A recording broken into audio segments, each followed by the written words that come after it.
So good morning class 4Y, this is your Friday morning's letter and I'm going to teach you this morning about using connectives. Now we've done some work on connectives before. I have emailed a sheet to you that you can have printed off. So a connective is a word which can expand and improve a sentence. Now I've invited a boy here to act out my sentences and to show how using different connectives can make a difference.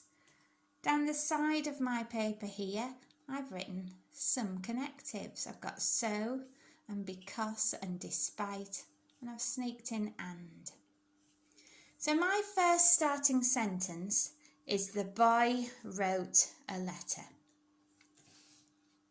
There he is. Boy William. Write that letter.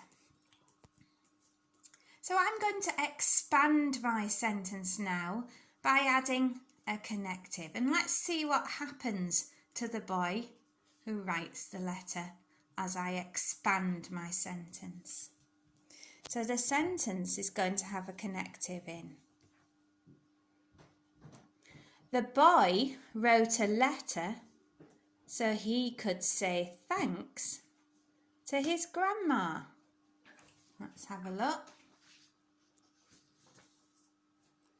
Looks quite happy there saying thanks to his grandma.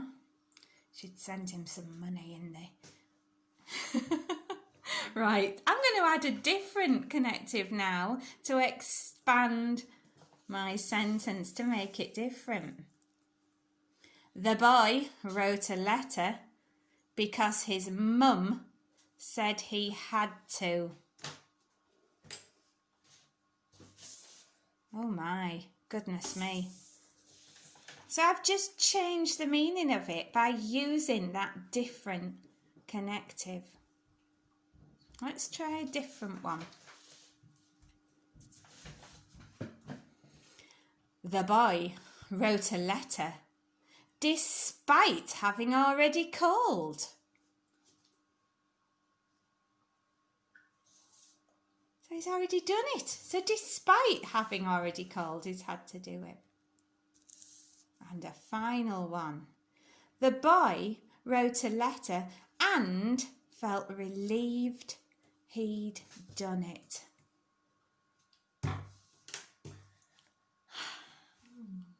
Great relief there. Now do you see, thank you boy, that adding these different connectives can really change a sentence. It can really alter the meaning of the sentence. I have sent a sheet that looks like this with loads of different connectives on. Now in your sentence checkup next week, there's going to be lots of work on connectives. And also we've got our big writing on Tuesday about Thor and the Giants. Really try and sneak some connectives in. Expand your writing. Have a lovely Friday.